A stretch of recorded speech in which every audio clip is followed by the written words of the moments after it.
பிஞ்சிலேயே பழுக்க வைக்கப்பட்டு சினிமா வாய்ப்புகளை தவறவிட்ட நடிகைகள் யாரெல்லாம் உங்களுக்கு தெரியுமா? அஜித்தோட ரீல் மகளுக்கு இப்படி ஒரு நிலைமையா?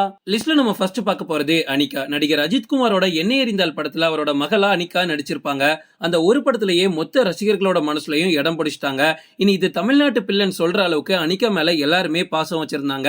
அது குறையறதுக்கு முன்னாடியே விசுவாசம் படத்துல மறுபடியும் அஜித்தோட மகளா நடிச்சு ஒரிஜினலாவே இந்த பொண்ணு அஜித்தோட மகள் தான் அப்படின்னு சொல்ற அளவுக்கு ஒரு மிகப்பெரிய அடையாளம் இவங்களுக்கு கிடைச்சிச்சு.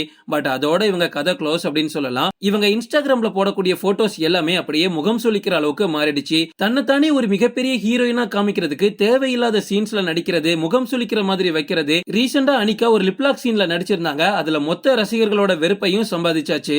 லிஸ்ட்ல நம்ம அடுத்து பார்க்க போறது ரவீனா. நடிகை ரவீனா ராட்சசன் படத்துல ஒரு ஸ்கூல் கேர்லா நடிச்சிருப்பாங்க. உண்மையாவே அதுல சூப்பரா நடிச்சிருப்பாங்க. அதுக்கப்புறமா ஒரு சில வருஷங்களையே விஜய் டிவில மௌனராகம் அப்படின்ற சீரியல்ல ஹீரோயினா நடிக்கிறதுக்கு இவங்களுக்கு வாய்ப்பு கிடைச்சிச்சு.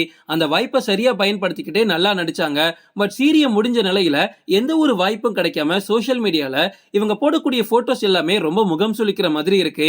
அவங்க போடக்கூடிய ட்ரெஸ்ஸையோ அவங்க பண்ணக்கூடிய போஸையோ யாருமே தப்பா சொல்ல, அவங்க பண்ற செயல் தான் இப்ப தப்பா இருக்கு. ஆரம்பத்துல இவங்களுக்கு நிறைய பட வாய்ப்புகள் வந்துச்சு. அப்படியே சீரியல்ல நடிச்சிட்டு இருந்தாங்க. அந்த டைம்ல இவங்க போடக்கூடிய போட்டோஸ் எல்லாமே நீட்டா இருந்துச்சு. பட் ஒன்ஸ் பட வாய்ப்புகள் கிடைக்காத சமயத்துல இந்த மாதிரி போட்டோஸ் போட்டு பட வாய்ப்புகள் கிடைச்சிருமா அப்படின்னு இவங்க பண்றதுதான் தப்பு. லிஸ்ட்ல நம்ம அடுத்து பார்க்க போறது கேப்ரிலா. விஜய் டிவியோட டான்ஸ் நிகழ்ச்சியில ஒரு குழந்தையா கலந்து கொண்ட கேப்ரிலா தனுஷ் நடிப்புல வெளியான 3 படத்துல ஸ்ருதிகாசனோட தங்கச்சியா நடிச்சிருப்பாங்க. அதுக்கப்புறமா அவங்க நடிச்ச அப்பா திரைப்படம் இவங்களுக்கு ஒரு நல்ல பெயரையும் ஒரு மிகப்பெரிய மரியாதையும் இண்டஸ்ட்ரியில வாங்கி கொடுத்துச்சு.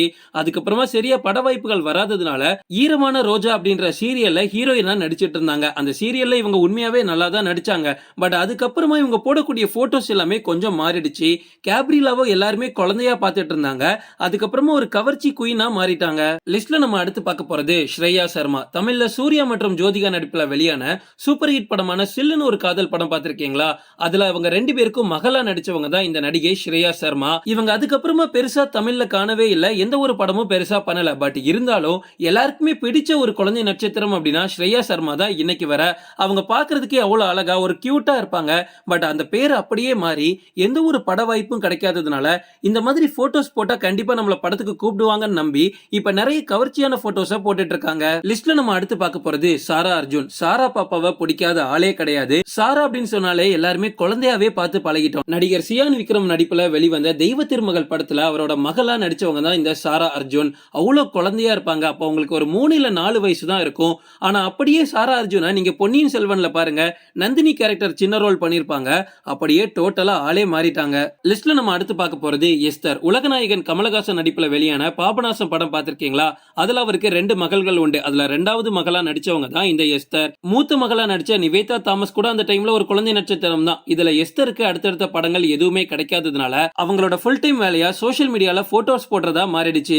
இப்ப சோஷியல் மீடியா வந்து எந்த விதத்துல யூஸ் ஆகுது அப்படின்னா, நமக்கு தொடர்ந்து நிறைய பட வாய்ப்புகள் கிடைக்கல, இல்ல எந்த ஒரு ஃபங்க்ஷன்ஸ்க்கும் நம்மள கூப்பிடல அப்படின்னா மக்கள் நம்மளோட ஃபேஸ மறந்துடக்கூடாது. கரெக்டா? அதனால இன்ஸ்டாகிராம்ல ரீல்ஸோ போட்டோஸோ போட்டுட்டே இருந்தோம் அப்படின்னா, இப்படி ஒரு ஹீரோயின் இருந்தாங்க, இப்படி ஒரு சைல்டு ஆர்டிஸ்ட் இருந்தாங்க அப்படின்னா அட்லீஸ்ட் மக்கள் ஞாபகமாவது வச்சிருப்பாங்களே அப்படின்னு தான் இவங்க இப்படி பண்றது. சினிமாவுல ஒரு சில காட்சிகளுக்காக நடிக்க வைக்கப்படக்கூடிய குழந்தை நட்சத்திரங்கள் அதுக்கப்புறமா சினிமா தான் நம்மளோட வாழ்க்கை அப்படின்னு நினைச்சுக்கிட்டு அதுக்குள்ளேயே மூழ்கிடுறாங்க. ஒரு கட்டத்துக்கு மேல அவங்களுக்கு எந்த ஒரு பட வாய்ப்பும் கிடைக்காம, சரி இந்த மாதிரி போட்டோஸ்லாம் போட்டா பட வாய்ப்புகள் கிடைக்கும் போலன்னு கொஞ்சம் தப்பான வழியில போறதுக்கு வாய்ப்பு இருக்கு. அது சில டைரக்டர்ஸ் பயன்படுத்திக்கிட்டு சினிமாக்குள்ள தேவையில்லாத சீன்ஸ்ல அவங்கள நடிக்க வைக்கிறாங்க. ஓகே ஃப்ரெண்ட்ஸ், இதோட நான் இந்த வீடியோ முடிச்சுக்கிறேன். இன்னொரு இன்ட்ரெஸ்டிங்கான வீடியோல நம்ம சந்திக்கலாம். Stay tuned.